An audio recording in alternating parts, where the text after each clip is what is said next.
It's time for the Power Lunch Live Show.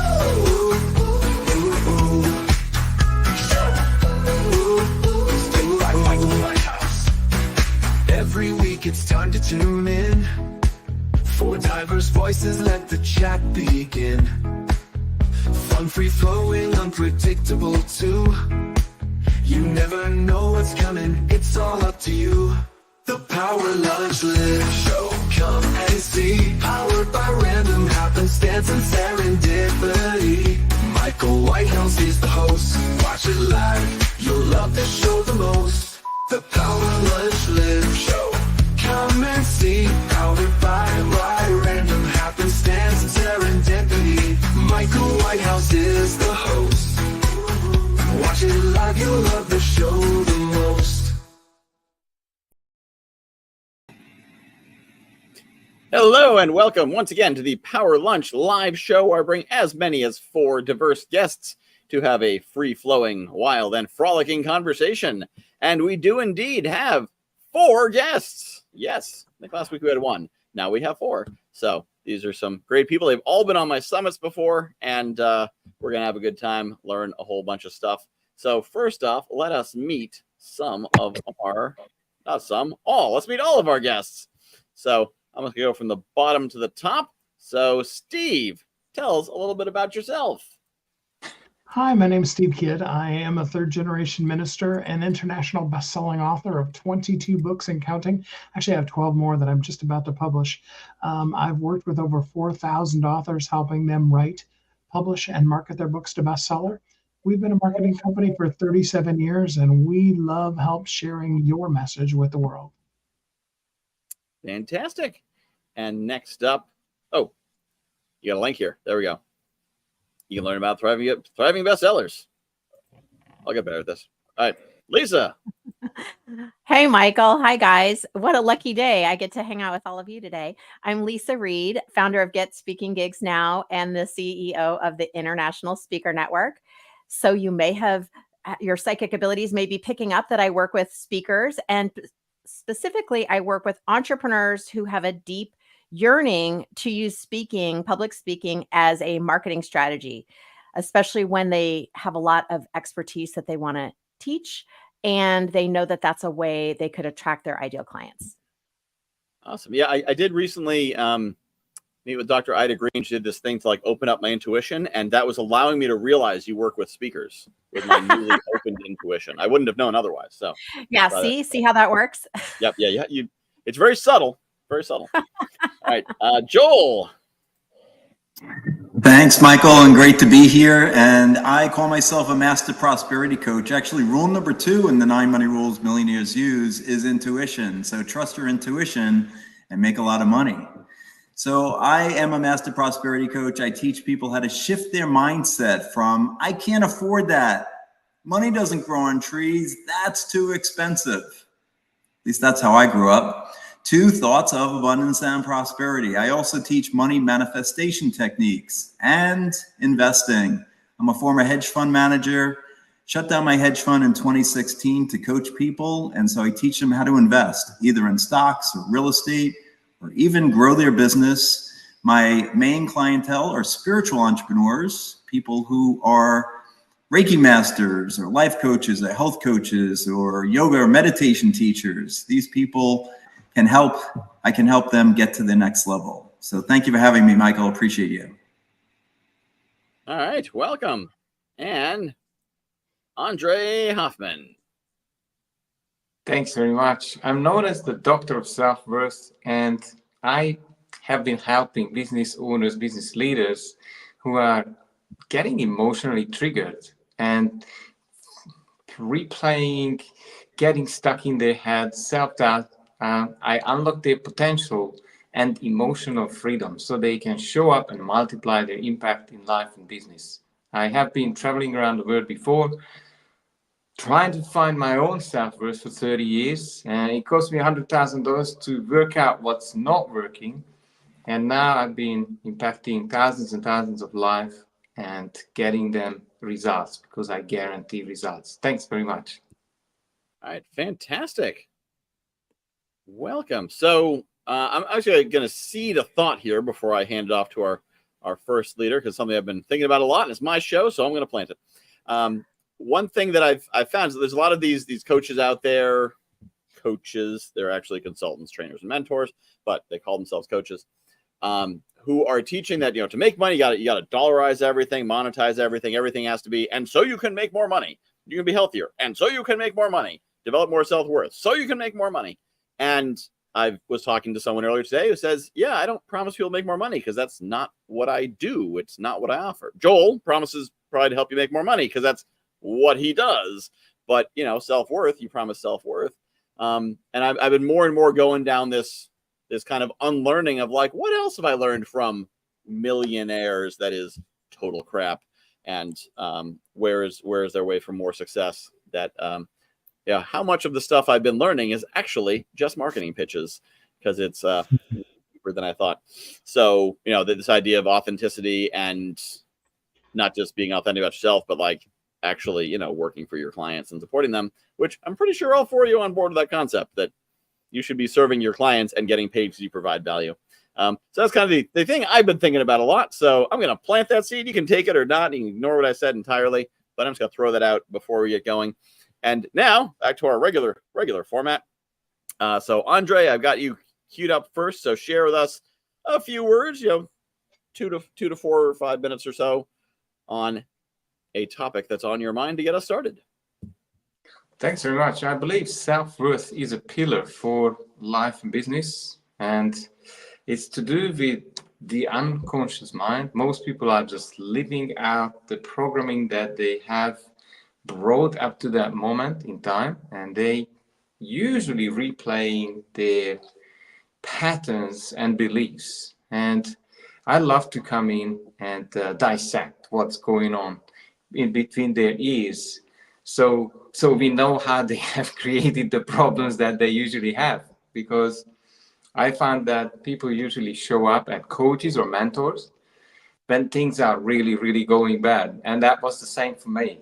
I thought I will work this out. I will read the books. I went to personal development events. I've been Tony Robbins and on John DeMartini's and Brian Tracy's events, and somehow I was able to not apply what probably they have been teaching to me.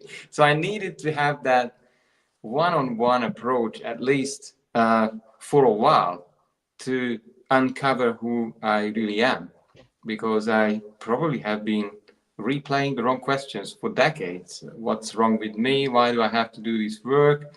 Why I'm not happy? And my mind was delivering every answer from the database that was available, which is the past. And probably I have not been proficient using my mind to get the results that I always wanted.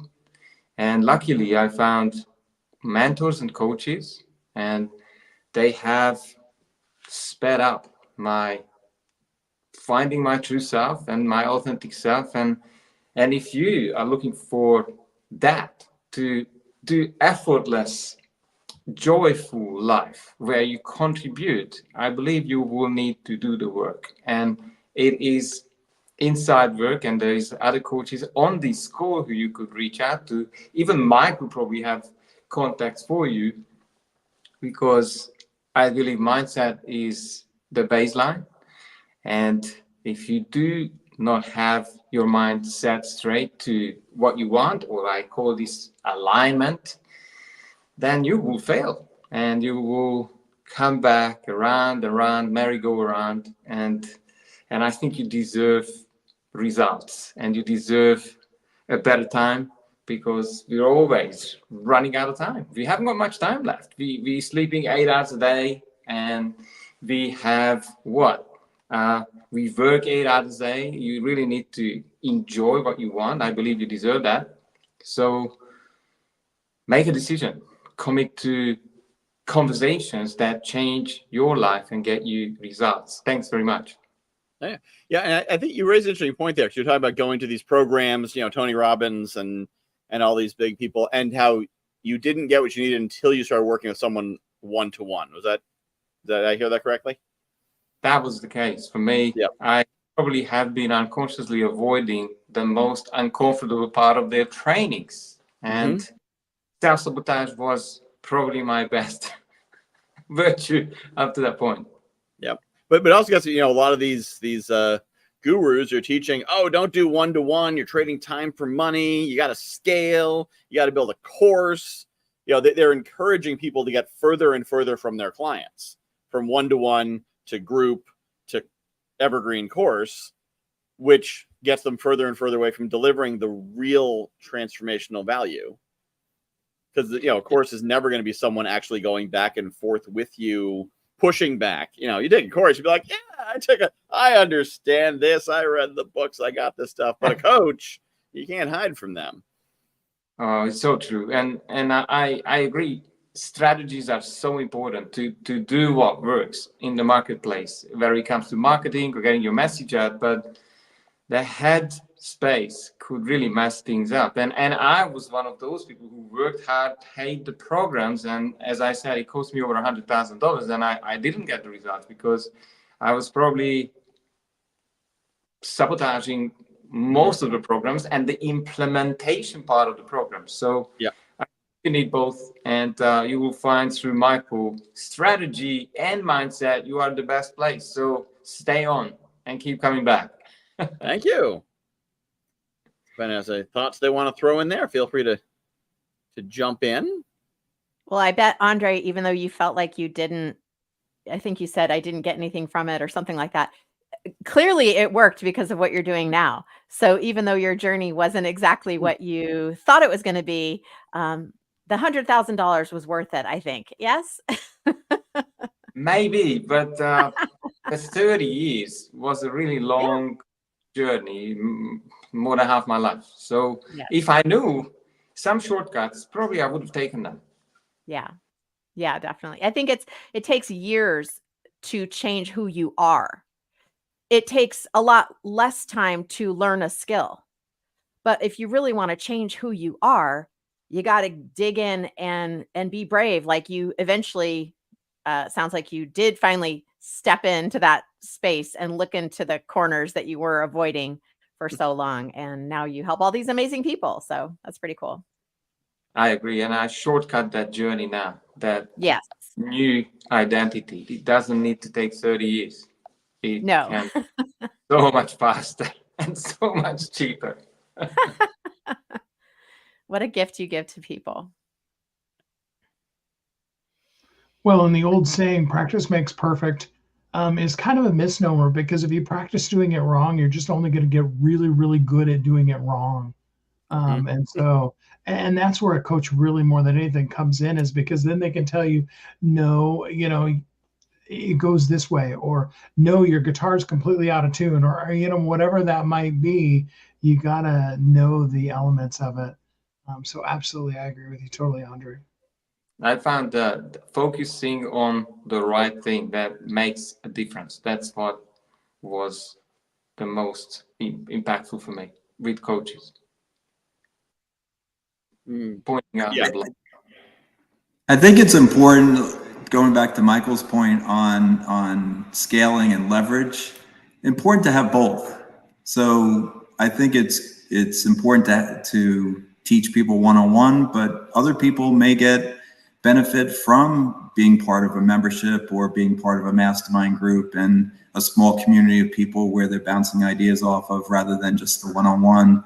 I found in my Money Miracles membership, we meet once a week, and people are getting huge benefit, not only from me, but from the rest of the community, by them providing their input, because everyone has their own perspective and point of view. And I think it's great to have lots of different points of view to give input into in helping people, especially with money mindset or manifestation techniques.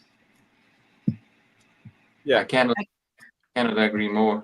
I think that all needed a good group of people, and they help the members to build their beliefs and see the results, and as well as sometimes one-on-one approach, especially in the beginning. And I was going to comment on how you were mentioning people getting away from working with their actual clients or being told not to work one-on-one. I work in a hybrid model because my philosophy is no speaker left behind. So if you want to watch some of the basic courses that I have for how do you use speaking to grow business, there's 7 modules for that you can watch at 2 a.m. on double time. You don't need me physically there to do that. But then when you get stuck on one of those modules or like, oh, wait, how does that apply to me? We have regular mastermind where you can, a small group of people where you can put your ideas out there, get feedback, or they can meet with me one-on-one and get that direct support, or they can boxer me. So they can literally be progressing the whole time.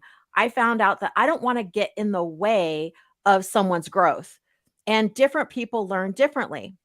But I also know, and you probably all have the same experience as an entrepreneur, we just want someone to look at our stuff and understand our stuff and then say like, no, what am I missing here? Or what do I do next? I'm stuck. I can't see what's the next step. Is this right? My self-doubt starting to creep in. And so that's what I provide for my clients. I say, I will be whoever you need me to be to get the job done. Like I'll be your nurturer, your mom, your champion, your cheerleader, your challenger. Like, what do we need to do to get this job done? So I really enjoy helping my clients get to that next step so they can get on stages quicker with confidence. Yeah, and that's really a good point. My wife took a online business manager certification program because she was looking at trying to, potentially getting out of her job and starting a business. And it was a very one size fits all. It was a weekly training, 6-month program. It was all live training with Q&A. So you could watch the replays, but they were like rambling and meandering because it was questions all through. And it was really like, it could have been a Saturday worth of information, but it's spread out over 3 months because I guess their target audience is not in a hurry, where she's like, she had the enthusiasm now. She's ready to go. She needed everything in a couple weeks. And they're like, now don't start until you've learned everything. And by the time they'd finally, drawn it all out, she's like, forget, I don't want to do this. I don't want to, I'm not into it. Because it was that like, you will all take 6 months to do this. That is how this is working. Don't start until we're done. And it was just so poorly delivered because it was that, the person who runs the company wasn't involved at all. She didn't teach any of the classes. It was all her, subordinate coaches. It was the epitome of that scalable business. And it was kind of gross. So yeah, you definitely, at least I love what you're doing with that hybrid of you're there as much as they need you. Because that's the thing too. I think some people think, well, if you're a coach, you got to meet with them every week. But I actually like that idea of maybe you have a weekly mastermind, and then if you need me, we can get on a call. You probably don't need me most of the time, or you might need a 7-minute phone call to clear something up, or you might need an email or a text or, a voice memo. So you don't need to commit 30 minutes per client per week. It can be as needed, which I think is a really, really powerful concept. Yeah, because it's not about the time; it's about the solution. Like how quickly can we get to the next step, right? Yeah, love that. Yep. Yeah, I like that. I do have a weekly group just to create that space for them, so they can have that group dynamic, and they start to challenge, push each other a bit. Yeah, this is a great conversation here today because I'm actually leaning towards starting a mastermind. And the challenge I've always had is since I have all this knowledge, all the different things I've seen work, but I've never put it all together and made it work. So I can't say, well, these clients got these results. But then I talk to people who are selling $10,000 programs and they describe what they're doing. And I'm like, well, yeah, but what about B, C, and D, the 3 alternates of what you're teaching? Oh, I've never heard of that. I understand what they're teaching better than they know what they're teaching, but they've put it together, or they haven't, and they package it. So what I'm thinking of doing is something where basically the clients will pay a small amount up front, and then as they get results, pay based on that. So I'm basically partnering with them because I can't guarantee results, so I should be taking some of the risk on that instead of making like, yeah, I need your skin in the game. I don't have any skin in the game. I'm just here. Maybe I'll teach you something, but I need your skin in the game. That always seemed a little weird to me. But so this is a great conversation for me and the audience too. The audience is also cool. I guess they're good. But I'm getting a lot out of it, and that's what matters. So Yeah, and shout out to Toby Staples. I love all the comments that you're making, Toby. yes, yeah, Toby. Actually, she was. We did a one-on-one interview. I think it was last week. Might have been the week before. I don't know. I lose track of time. But yeah. So Toby's our. I'll be in touch. Oh, you got to do it now, Michael. You got to make your There mountain you go. Well, there's You got, the first you got your client. first. Yeah. Yeah. Yep. All right. So let's bring Joel up. So Joel, teach us something. Thank you, Michael. I wanted to go back to your comment about money and, those coaches who, like me, are helping people generate more money. Because, first of all, I truly believe that when you're coming from a point of view of service and you're providing and helping people and doing it from a heart-based point of view, that you're going to make a lot more money. So when you're doing things like I'm doing, and the reason let me explain why I'm doing what I'm doing is I went to a personal development course in December 2015 while I was managing a hedge fund. And there was a guy there, a guest speaker, speaking for 1 hour about stocks and stock options. And when he spoke about stock options in particular, he made it sound easy. He said, you don't need much time, you don't need much money. This is how the rich people get rich, and options are essentially risk-free. Well, I was sick to my stomach. 200 people in the room, 50 or 60 ran to the back of the room to sign up for his course. And I had people tapping me on the shoulder and whisper me, or Joel, does this make sense? Are options really risk-free? So I was polite. After he was done, we went out of the auditorium. I told him, please don't do this. He has no idea about any of you individually. And most importantly, no idea about your mindset or belief that you could become rich using options. And I went home that night. I couldn't sleep. The guy was in my head. And I think it hit me probably about 4:30 in the morning. I jumped out of bed. I quickly got dressed. I was in Midtown Manhattan before the sun rose, and I sent an email to my investors telling them I'm giving them their money back. I'm shutting down my fund. I figured out my true purpose in life. And that purpose is to teach people the truth about money, that there are many ways to become rich. Yes, it could be options, but probably out of those 200 people, maybe a handful, not 50 or 60. But there are many ways to become rich. And for most people, it's your business. It's becoming an entrepreneur, doing what you love, and then providing that service and watch the money flow. But it could be stocks, it could be options, it could be real estate, it could be crypto. And so I will teach you whatever you come to me with interest in, your passion, your interest, not I'm going to push you into options because that's the way. That's completely BS. And so having that point of view, I think, is really important. What is your passion? What are you interested in? What are you interested in learning? I actually had a woman come to me this year who said, I want to learn your 5-step proprietary stock screen. Great. She knew nothing about stocks.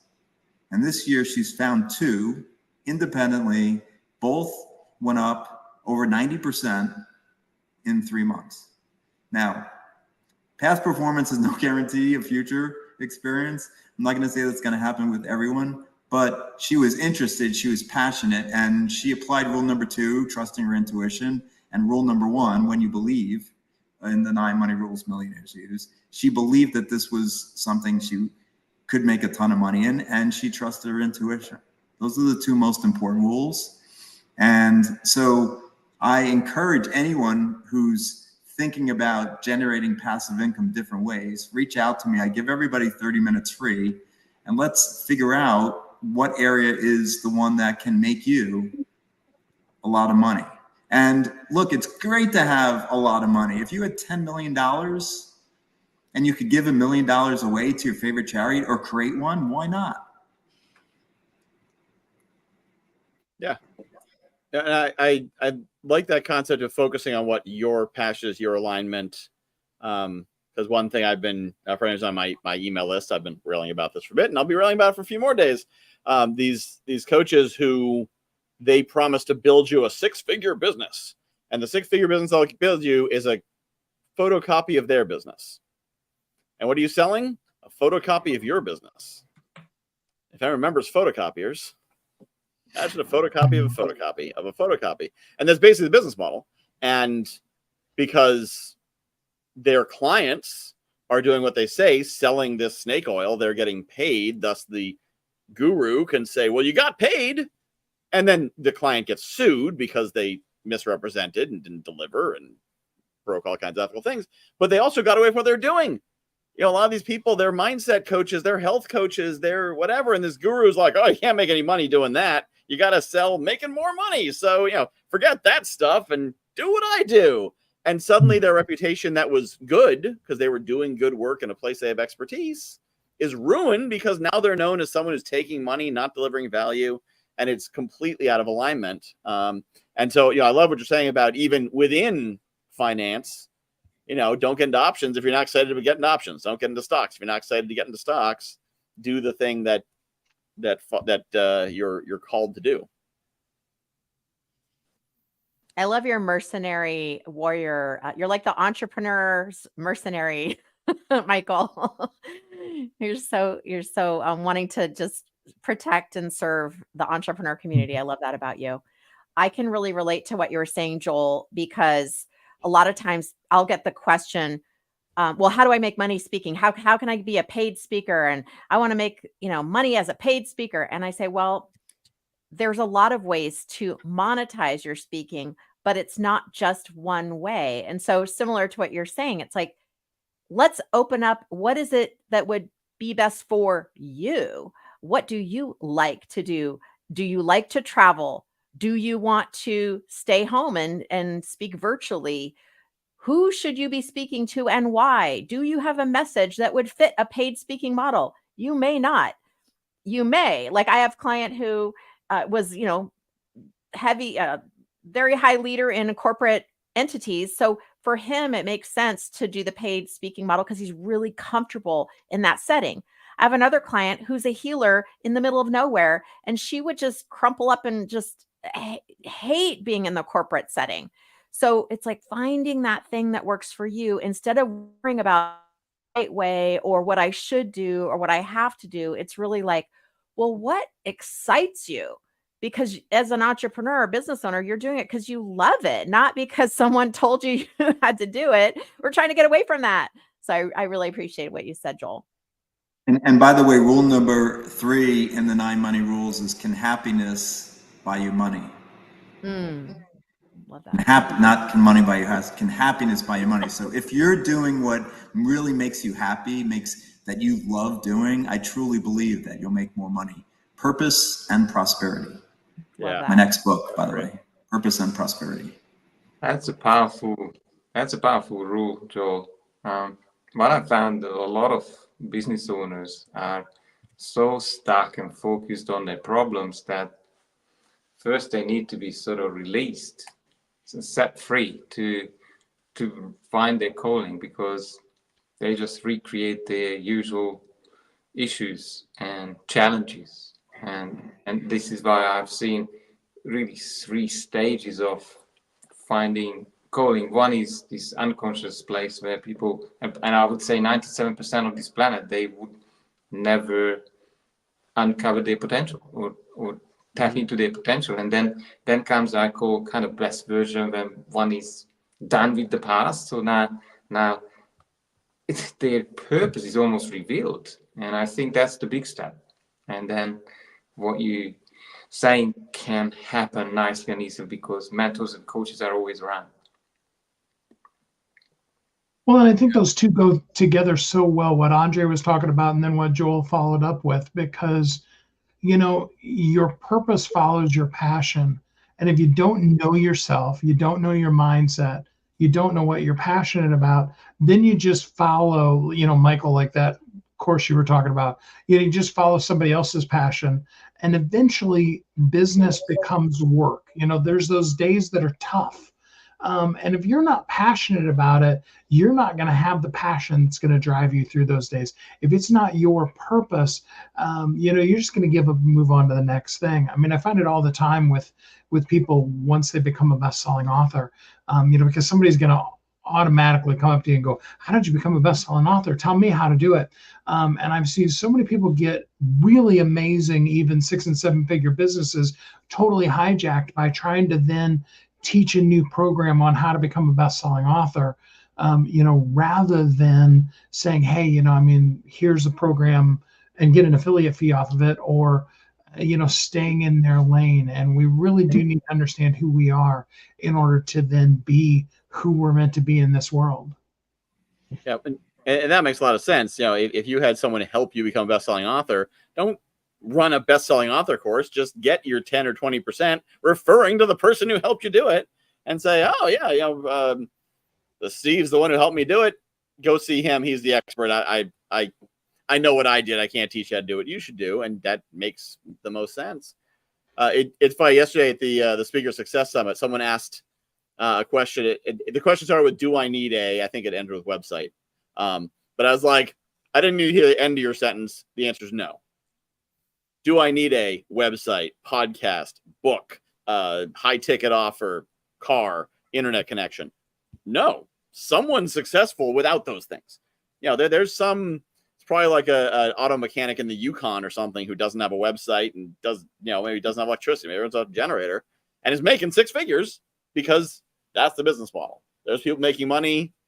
Orly Amore tells a story about when her domain name got hijacked, and she realized, and she didn't have a website for a few months and realized it wasn't hurting her business, so she didn't get around to replacing it for a year. So she had no website. She's making 6 figures as a speaker with no website at all because she just didn't bother to replace it when her website went down because she didn't need it. So whatever it is, now, if you love being on social media, then get on social media, get on that platform. If you're like, oh, I hate making social media posts, don't, fine. If you don't like getting on a podcast with 5 strangers, well, you're not strangers, I know you all, but with 5 random guests, don't run this podcast. But if you do and figure out a way to make it work. That's the thing. Because so often, as I tell people, anyone who ever tells you you must have something, I will bet money that they're selling it. You must have a website. Oh, what do you do? I'm a web designer. Really? You must have social media. What do you do? Oh, I do Facebook ads. I had someone tell me one time that they couldn't become a speaker until they had a speaker reel. And I thought, well, it's going to be pretty tough to get a speaker reel if you've never spoken before. So I said, no, that's absolutely not true. You might grow into having a speaker reel, but you don't need one. How do I know? Because I didn't have one for, I don't know, 3-4 years. I did hundreds of talks without a speaker reel. So, and even though I have one, no one ever asked me for it, ever. So no time. They're too busy. Not that you shouldn't have one. I mean, yes, get one. There's lots of tips I could share about that. But so I'm not anti-speaker reel. I'm just noticing the excuses that sometimes people will let anything get in their way, and then other people will let nothing get in their way. And I absolutely love the nothing will get in my way to do this thing attitude. Well, and as a summit organizer, now I'm not typical stage, I guess, like I'm not paid stage, but it's still, I think hopefully you guys agree my summits are pretty good to get. Own it. That's a stage. You created it. So, as a summit organizer, I'll have people email me sometimes, and they'll lead with, here's my one sheet. That's like minus 8 points. That's red flag right there. If you're leading with your one sheet and you're not leading with applying to my summit, which is what I tell you to do, just fill out the application, then I know, 1, you're blasting it out to everyone, and 2, you don't follow directions. And 3, you don't have confidence because you're like, well, before I apply, what do you mean before you apply? I literally say, if you apply, I'm going to accept you if it looks like you speak English well. And then, if you're terrible, I don't bring you back. But if you're like, well, before I apply, let me send you my one sheet. Great. Yep, that's a one sheet. We are now no further along except you've annoyed me. I don't have time to watch. I have 10 speakers per summit, and I have 6 summits the next 8 weeks. I don't have time to watch a bunch of speaker reels and video demos. Because also what I care about is how you're going to engage. Are you going to be in the breakouts? Are you going to just come for your talk, or are you going to come for the rest of it? Are you going to be there in the hot seats? Are you going to promote? None of that's in your speaker reel or one sheet. And so, yeah, I'm huge on like, just do it, start talking to people and get in there. But speaking of talking, let me bring up our next our next featured speaker. Lisa, you've actually been sharing a bit, but what's the one thing you want to make sure we talk about? Well, I was thinking about it, and it's such a pleasure getting to hang out with four, intelligent guys today. I have something that I call the speaker's kryptonite that I talk about with my clients. And it's not something I usually bring up in my talks, but I'm having a really fun interactive event in a couple of weeks for that. But speaker's kryptonite is the thing that keeps people from sharing their message. Like, I need a speaker reel. And it often sounds like, what if, or I need to write more content. I need to work on my talk. I need to become an author. I need to see what the marketplace wants. Or what if it doesn't work? What if people think I'm trying to sell them? What if I can't figure out what I'm going to say? What if no one ever asked me to speak? What if I can't find a speaking engagement? All these, these are just like a sprinkling of examples.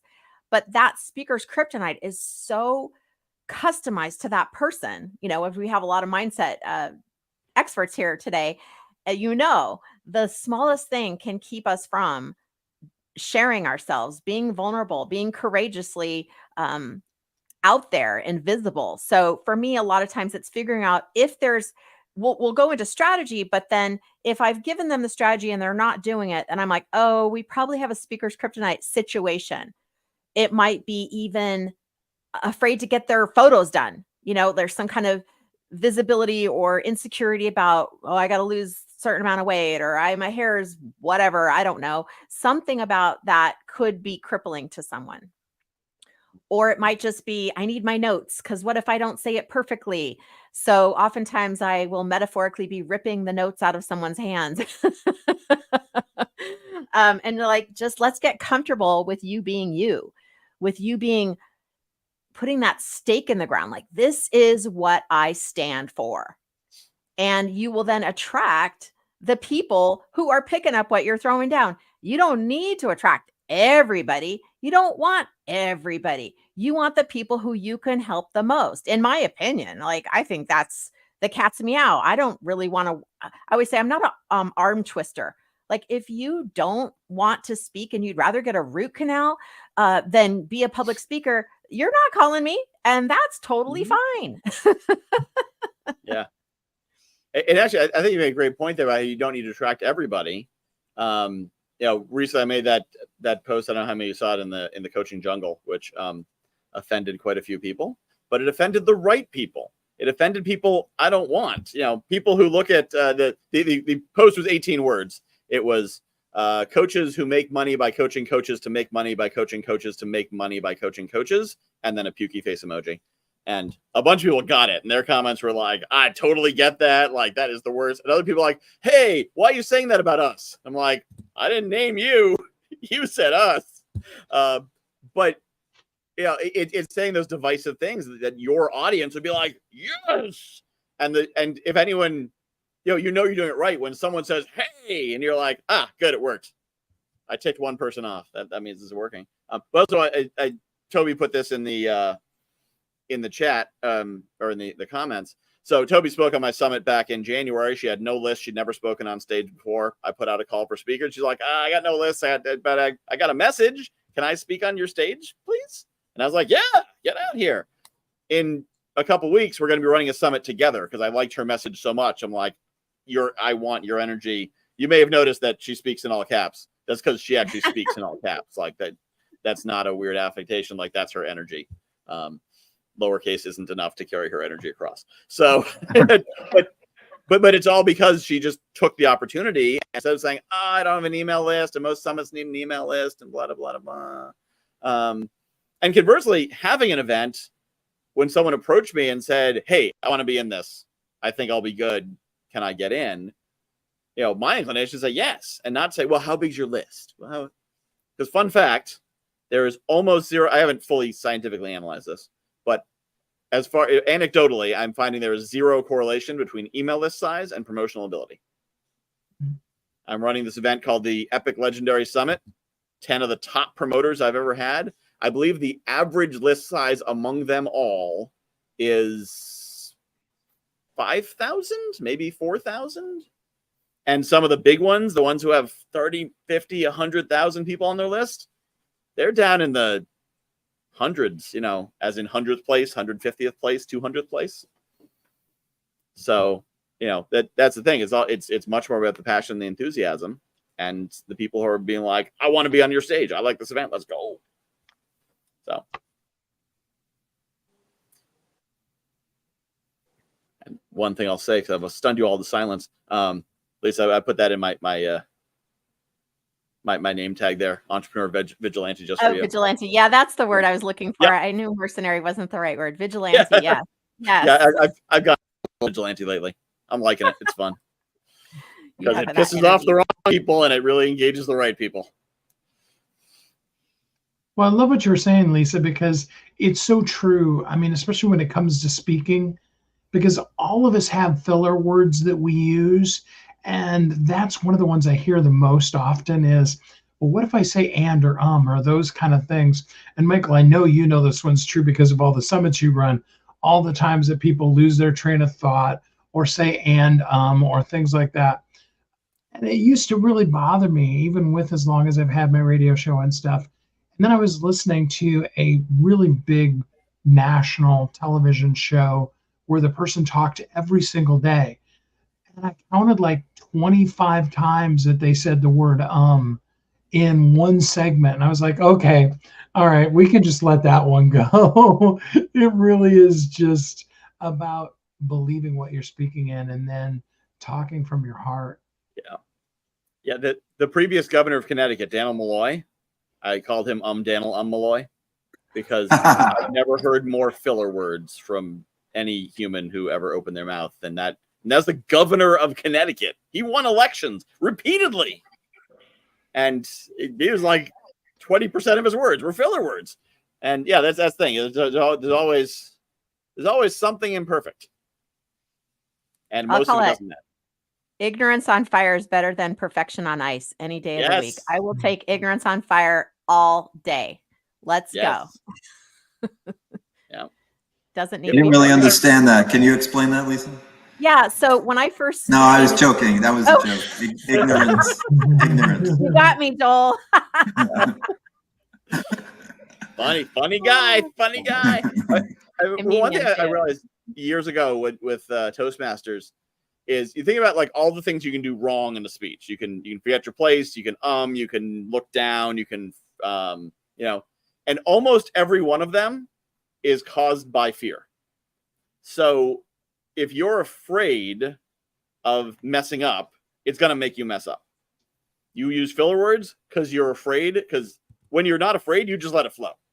When you're just talking, you're usually not use that many filler words. It just flows. Then you're on stage and you're afraid you're going to get it wrong. You're afraid you're going to miss a line. You're afraid you're going to miss a point. And if you can get rid of that fear, most of those problems go away. And if you think about what are you afraid of? Well, I'm afraid I might freeze up. What's that cause you to do? Freeze up. Well, stop being afraid of freezing up and you won't freeze up. But it becomes a self-fulfilling prophecy that the fear leads to the result you're afraid of. Yes. Yeah. December 2015, when I mentioned that I was at the personal development course and the guy was speaking on stage, lying to 200 people, I wanted to do that. I wanted to teach the truth about money, but my biggest fear in December 2015 was public speaking. Yeah. And I joined Toastmasters. Oh. And I will tell you, I did more than 100 speeches at Toastmasters in 2 years. And one of the things that I was taught at Toastmasters was that silence is powerful. And so a lot of people are very fearful of silence when you're speaking. And it can be very powerful to just pause for a second. That quote unquote pregnant pause is one of the most powerful things you can do when speaking. And I didn't, I learned a lot of things at Toastmasters. That was one of the most powerful things to learn. I'm terrible at pauses, but I definitely know their power. I just can't shut up. But no, that's a really powerful point. And so especially the people who are worthy and lose their place, just dramatically pause. Don't say, like they're not going anywhere. You're on stage. They can't jump into the, I think sometimes people say to hold the conversation. Like I'm going to keep talking. So I'm to hold it. If you're at the podium, they're not going to be like, all right, so you're done. No, you're mid-sentence. You're obviously not done. So yeah, hold them in the silence. They start leaning forward. It's great. Well, I know we have 2 Toastmasters on the call, but I don't know if everyone else is a Toastmaster. I'm not, but I'm not so shaming. When it feels natural, and I think even Toby was saying when you're speaking from the heart, I think it's more when it's a regular thing, like you were saying the governor, when it's a nervous tick type of thing, it's more noticeable and then it's distracting from the message versus being human is okay. That's my Well, Toastmasters is a practice environment. I think that's something a lot of Toastmasters forget is like there's an counter in the meeting because we're trying to practice better than we play. Yes. You shouldn't be an counter at an event. Yeah. It's about when you're there to get evaluation like I say a lot less filler words than I used to after 5 years of Toastmasters because the exercise of constantly checking to make sure I'm not using a filler word was valuable, but it's a problem when you then go past that and Toastmasters are then trying to use the Toastmasters style in the real world, the 5 to 7 minute 5 paragraph essay format. And that only gets you so far. That's practice. Now it's time to actually like do it for real. Yeah, I have to sometimes untoastmaster someone if they're so stuck on a memorized speech. And I'm like, that's not going to help you sell your program. FYI, that particular certain style that I see, I don't mean it. It's not helpful in general. I am not saying that. But yeah, sometimes they're so addicted to we have to like light it on fire. Yeah. So thank you, Mr. Toastmaster. Thank you, fellow Toastmasters. Thank you, Michael. Worst opening of a speech ever, but it's what all Toastmasters do. And so it's that like security blanket. And so they fall back to it. So before I run out of time, let me give Steve some time in the spotlight to share what he wants to share with us. Steve, teach us something. I loved where you started us off about the whole concept of giving. The book I'm actually writing, just started in on it, is called How Can I Help You Today? And I'm bringing up the whole concept of what if we gave as a business principle without the whole concept of I'm going to give this thing to somebody so that they will then be, and I hate to say it because most people that use this are really just trying to trick the person into then wanting to work with them. If I give you something, then you're going to feel beholden to me and you're going to be more likely to want to work with me. And what if we just purely gave because? One of the things I love the most about what you do, Michael, and that's why I loved what you were saying earlier about basically, if a person can follow directions and they go in and fill out the form, you're going to let them be on the stage. The worst thing that can happen is that you're going to be like, hey, I really appreciate you coming down and, move right in. And it's 10 or 15 minutes of your life that you'll never get back. But I think it's so important for us to put that giving ahead. I love how Zig Ziglar said, if you help enough people get what they want, you'll never want for anything. And I think a lot of times we miss that concept. And so really, even as I'm going through in the writing of that book on my own self personally, I'm really challenging myself. Am I doing this? And what's my reason? What's my why behind it? Or do I just really, truly want to say to somebody, how can I help you today? And we've really gone more like 10x. I used the phrase double down, but that didn't really cover it enough as a company, and just saying, we're here for you. We're going to help you. Yes, we have programs to help you get your book written, published, marketing to bestseller. We would absolutely love to work with you on that. But what can we do to promote you today? Can you be, for example, I'll do it right here for you live. I would like to invite all of the other 4 of you, because as far as I know, none of you have been, to be guests on my syndicated radio show. The 1st of December will be our 10-year anniversary. We go out to about 8 million live on dial-in terrestrial radio. And I would love to invite you. You can just go to askstevekid.com and schedule a time for us to talk about how we can get you on there. What's my reason why? Because I would love to share you guys with the world. Nothing more beyond that. If there's other things later on that I can do for you, that's great too. But I just really love that concept of giving. And when we do that, then our heart really starts to begin to show up in the world, and we can make the difference in the world. So I love that you started us out there, Michael. And although, yes, I could talk about, and I'm always open to answering questions about book writing concepts and marketing and all those kind of things, I really just wanted to encourage people, who can you help today? What could you do? What's one act of purely radical generosity that you could do, not for what you're going to get out of it, but just purely to be a better human being and be part of the world in a more powerful way? I love that concept. I was actually doing a class on email lists. I call them email communities. Well, email community is different from email list, but that's how I do it. And I was talking about the thing that's used to get people on there, and I said, I don't want to call a lead magnet, because who wants to be pulled by a magnet? That doesn't sound pleasant. Why don't you call it an invitation gift? It's a free thing you're using to invite them to be part of your community, which same thing. It's the same free object, but by having that energy of it's an invitation gift. I'm giving you something to invite you to come in further. And then once you come in, I'm going to give you something on that list. And then I'm going to give you something in a workshop or in an email. And then I'm going to give you something else, but I'm going to have you pay for that because it's not a charity. But, so I'm going to expect a little bit of money for the next thing, but I'm going to give you as much as I can there. And then the next level, you're going to pay a bit more because still not a charity.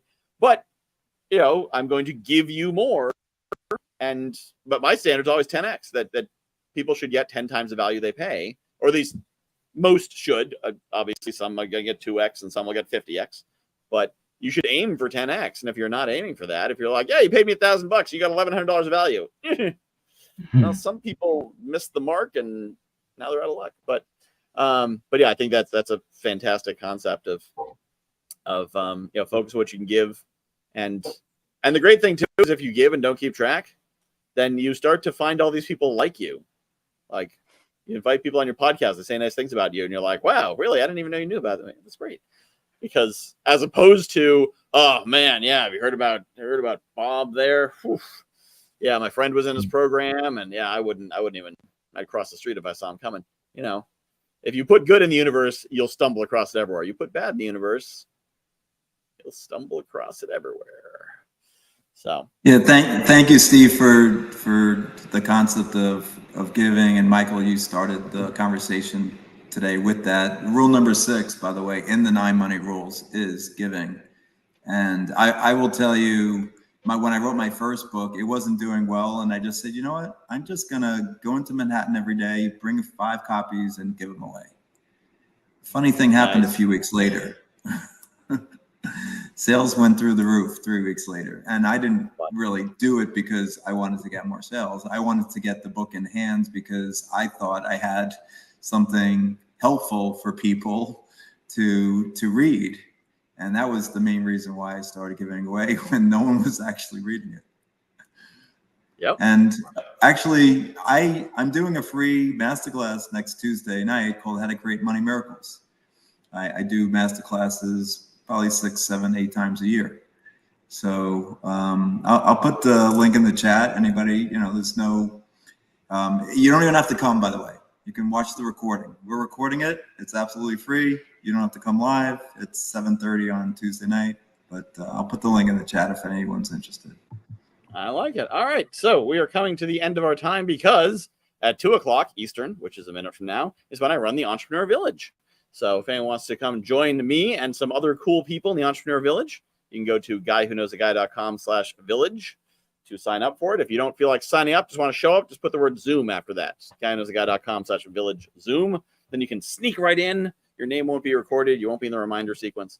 But if you're interested in joining us there, you can. Normally I go around and do final thoughts, but I pretty much ran us right up to 2:00. So if anyone wants to share a final thought, then feel free to jump in.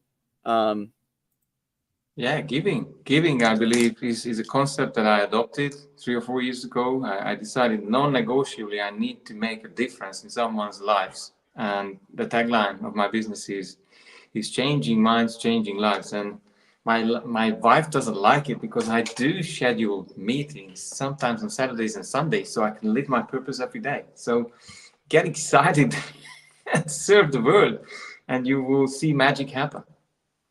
I love it. All right. Good final thought. So thank you all. Join us for anyone who's, whether you're on the screen or on the other side of the screen, you'll see the website going through if you want to get on this show, guywhoknowsaguy.com/powerlunch, powered by serendipity and random happenstance. The right people find that link and apply for it. So if you feel called to put your information in there, I'll put you on the show. Unless you're one of the 3 people I don't want to be on a show with. Not they're bad people. They're just really boring to talk to. But you're probably not one of them. So fill out the form, come on the show, and I'd love to talk to you on the Power Lunch live show. And let's get now Toby needs to walk off some energy. Good. Maybe even jumping. See what you guys did? We put a lot of positive energy into the universe, and Toby now needs to go run it off. See you all in the future. Bye.